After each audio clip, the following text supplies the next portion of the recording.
Hey everybody, welcome back to Record-ology. Okay, today's going to be really fun. We are going to be taking a tour through the history of opera on vinyl. Now, before we get started, I decided, a few years ago that you could analogize, food types to music. For example, to me, music styles like pop and rap would be like candy and junk food. Whereas, classical music, opera music was more like steak, wine, acquired taste, but very enjoyable once you did acquire the taste. So yeah, I thought that was kind of interesting. My daughter, on the other hand, she considers different musical styles like different types of fabric. So she would consider like opera and classical like lace and, like pop music like cotton or something like that. Kind of interesting. Okay, guys. We're going to start, I was hoping that I had some 78s with opera on them, and I didn't. The farthest I could go back was this mid-50s release, RCA Victor, Red Seal Records, Mario Lanza. Mario Lanza was more of a pop singer with an operatic style, more so than a legit opera singer. But he was an important influence on opera singers of today, including Jose Carreras of the Three Tenors and whatnot. So let's go ahead and listen to a little bit Mario Lanza here. This is from a Christmas collection. So we're going to be playing this on the Crosley Collegiate. Just get a little sample here. We'll just do little brief samples here so we don't get any copyright troubles. We'll just get a little taste of that.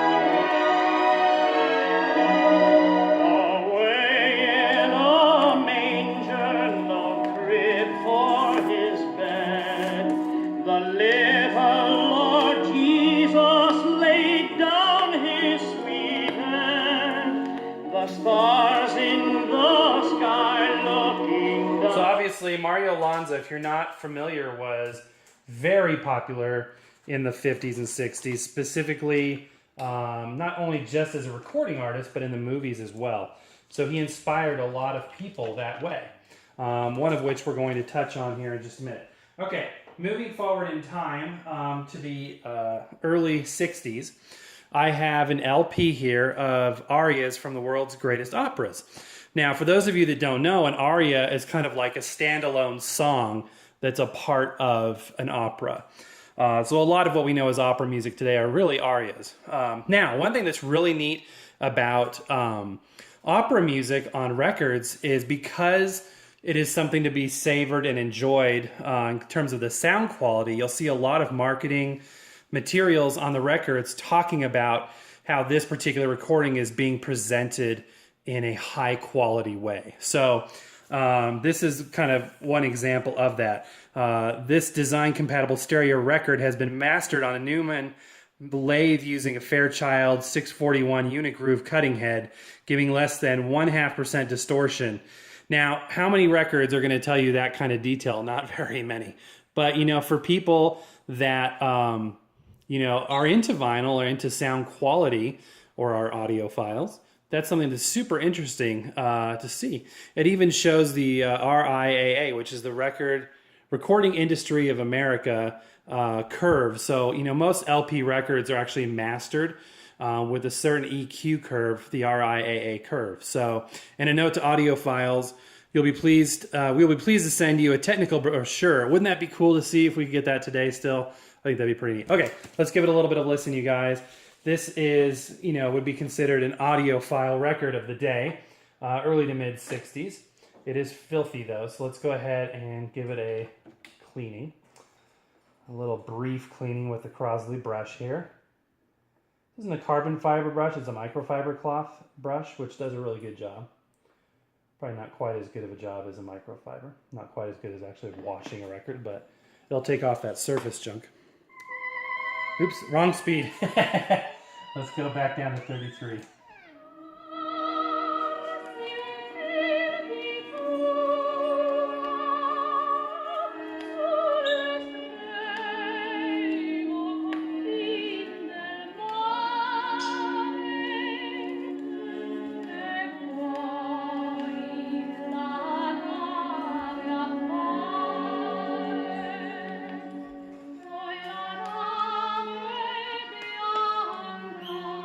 two-way stereo long playing record for your hi-fi record player.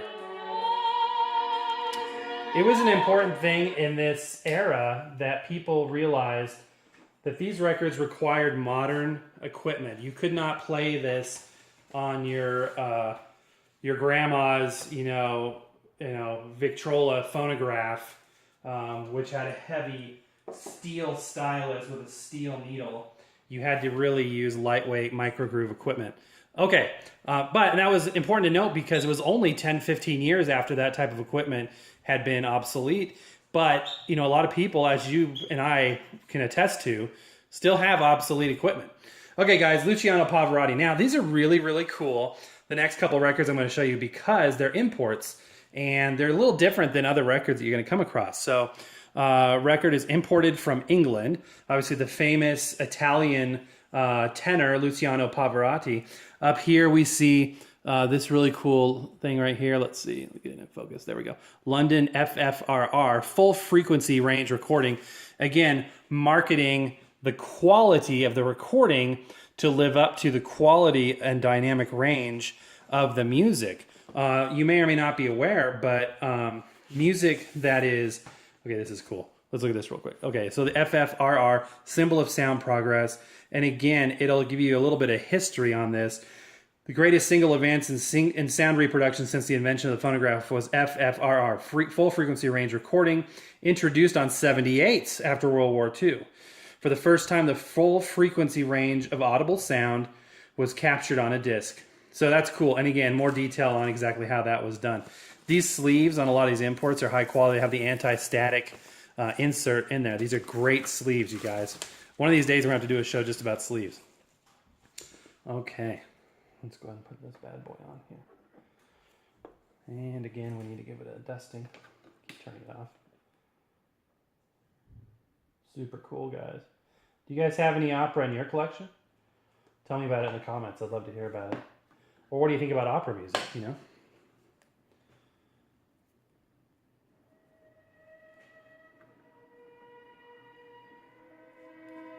So what I was saying about pop music versus classical opera music is when it comes to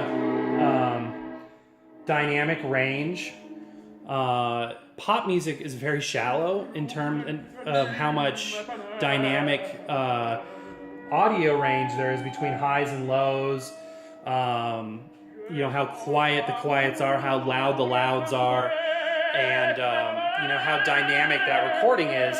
Whereas classical and operatic music is very dynamic. It's very quiet in times and very loud in times. So a recording medium has to be able to represent that. Now, as we've talked about before, records aren't that dynamic. Even, hi-fi, vinyl records perform fairly poorly on a technical level in terms of dynamic range from the noise floor up to the point where you are getting the loudest possible sound. Anyhow, they do sound good, and to the untrained ear, can't really tell the difference from a high-end vinyl recording to a digital recording.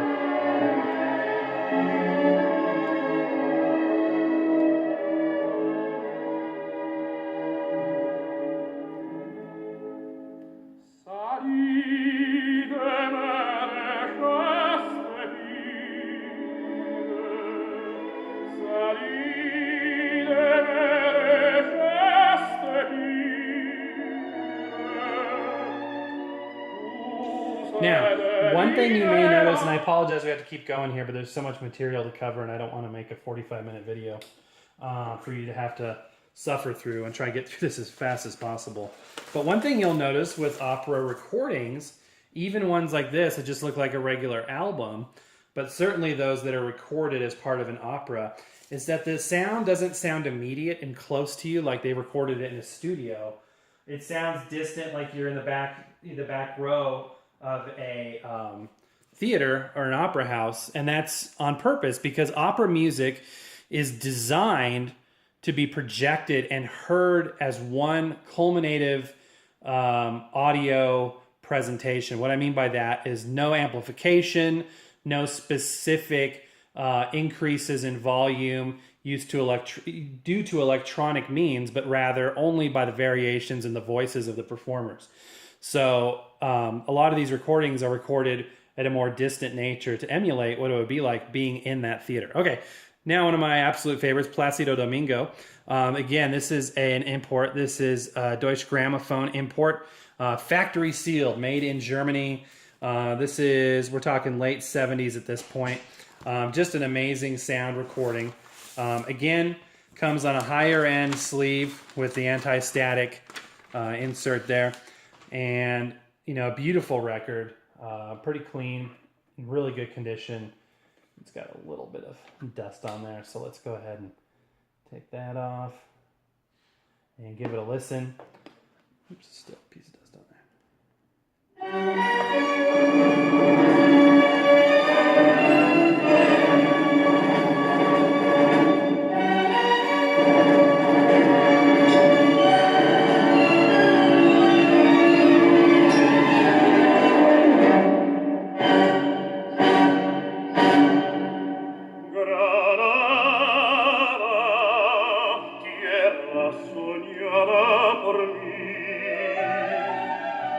Cantare se vuelve gitano cuando es para ti.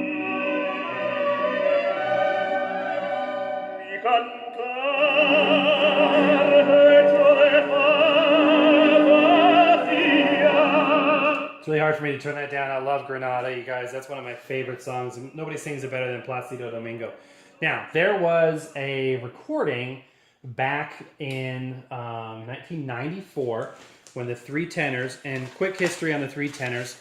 So Jose Carreras, who we mentioned before, who was inspired, his entire career was inspired by a Mario Lanza movie he saw. He went home after seeing that at age 6 and wouldn't stop singing. He was singing in the streets, singing in the bathroom, singing at his school, and dedicated his life to opera music. But what happened is the Three Tenors were formed because in the late 80s, Jose Carreras had been diagnosed and recovered from a very aggressive form of leukemia, I believe it was. 1 in 10 chances of survival. So his friends, Placido Domingo and Luciano Pavarotti, got together and recorded in 1990 in Rome the first Three Tenors record, which went on to be the best-selling, I think it still holds the record, classical music recording of all time. Now, their second get-together of the Three Tenors was in 1994, and that's what this album is about. Three Tenors performed at Dodger Stadium in Los Angeles. This particular record, I don't know if I've shown you guys this or not, is one of my favorites. Just a beautiful gatefold presentation, complete audiophile quality. If there's one thing you take away from this, is go on Apple Music or whatever you have, Spotify, look up this album and savor this. Now, I want to point out something to you. Remember I was talking earlier about how, check out this gorgeous blue vinyl, 180 gram pressing. When I was talking earlier about how opera music was to be enjoyed via no amplification and just acoustic, sound waves reaching the audience, and that's why they recorded them differently. Well, the Three Tenors, they designed their music differently. So they performed a lot of arias, is mostly what it is, as well as actual operatic music. But it was specifically designed to attract towards non-opera fans. People that didn't know about opera, were intimidated by it, just didn't like it, whatever. So this music was designed for the non-opera fan. And actually, this is what brought me into opera was the Three Tenors and specifically this album, which I had the videos on YouTube. You can go watch full concert videos of Three Tenors. It's just amazing. But they were recorded breaking all of those rules. So they used amplification, they used big PA systems, they used microphones, and it was recorded like pop music rather than true opera music. So what happens? The opera snobs, we talk about vinyl snobs, there's opera snobs.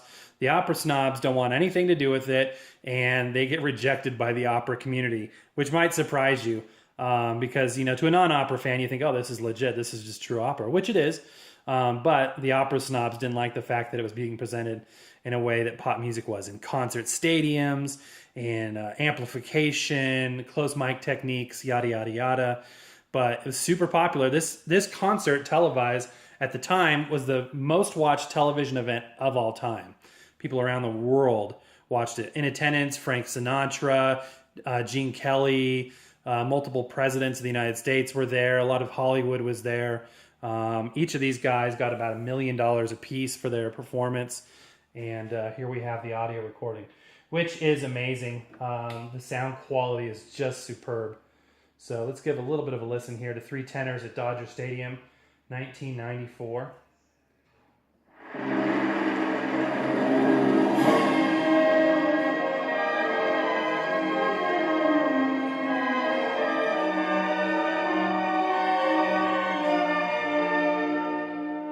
So this song is My Way, which is Frank Sinatra's song. And as I said, Frank Sinatra was there and they dedicated this to him. And Frank Sinatra was in tears. He was a close fan of Luciano Pavarotti, and this was dedicated to Frank. That's Jose singing.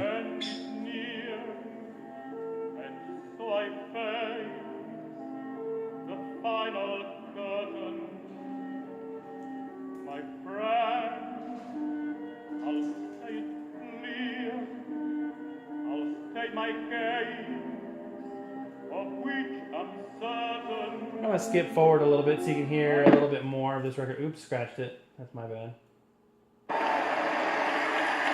Very dynamic sound staging. The stereo imaging is amazing on this.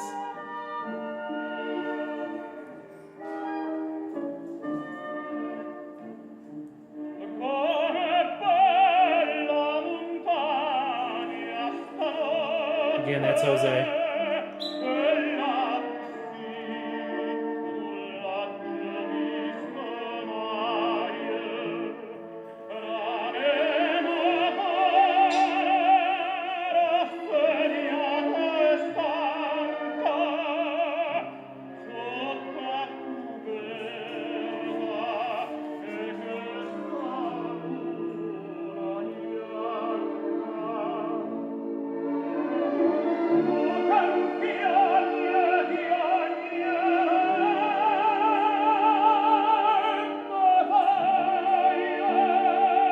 That's Domingo.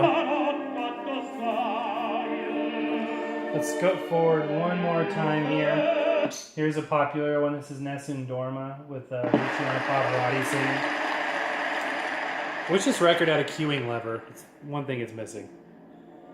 This one's super popular. The three main records, the 1990, the 1994, and then there's a 1998 from Paris, which is amazing too. Three Tenors recordings were done right before the big World Cup soccer football event. You can tell I'm not a fan or don't know about that, but these were done in conjunction with the opening ceremonies of those.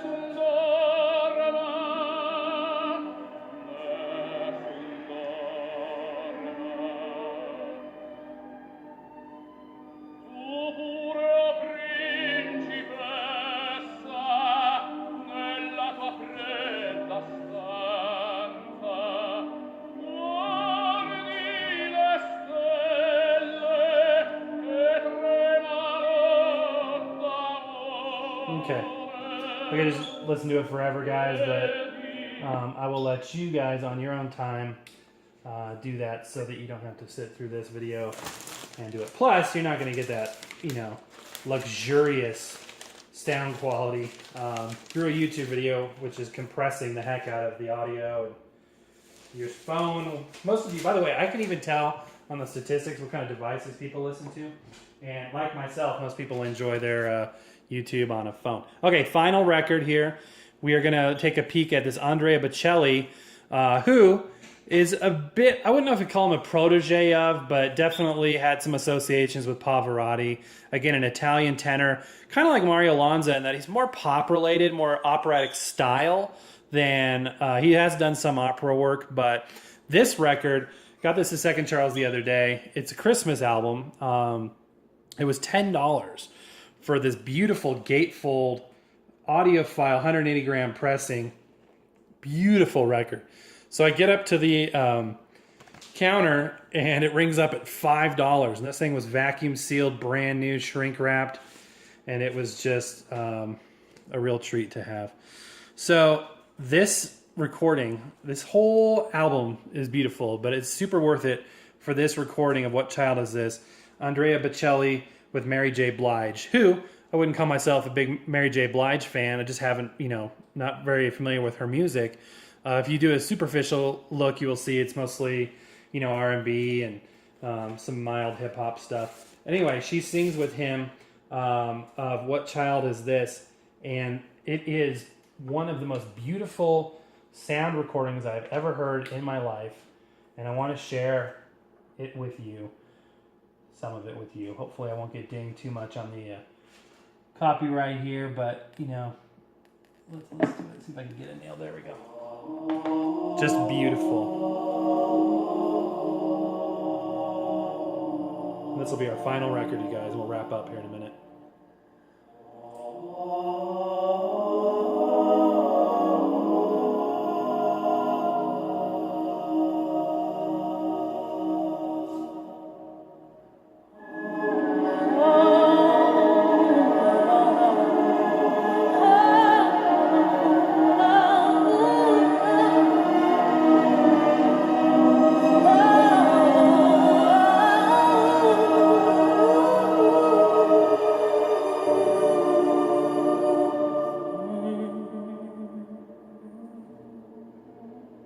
What child is this who lay to rest on Mary's lap? He's sleeping. Oh, whom angels greet with anthems sweet, while the good shepherds watch our keeping. All right, guys, that's enough. It's not enough, actually. I could do this forever, but beautiful music, beautiful music. Hopefully this has piqued your interest in opera or operatic music, arias, or true operas as well. Again, I was not an opera fan until a couple of years ago, and I was browsing YouTube and really fell in love with the Three Tenors. It kind of sucked me into it. So yeah, give it a listen, you guys. Go out there and I would start with the Three Tenors because it's a good entry point. There's a lot of pleasing sounds out there, a lot of music that, to an ear not trained in opera would be able to hear sounds that would be very appealing right off the bat without having to develop too much of an appreciation for something new. But yeah, comment below about your experience with opera. Do you detest it? Do you love it? Are you unfamiliar with it? Hopefully, maybe this has inspired you to go take a listen for once. But it's out there. It's an awesome way to savor sound quality on a recording, whether it be vinyl or otherwise. Putting on a set of headphones and listening to this type of music is such an enveloping escape, luxurious sound quality. Would highly recommend it. All right, guys, that's it. Thank you for watching. As always, happy record hunting. We will see you next time.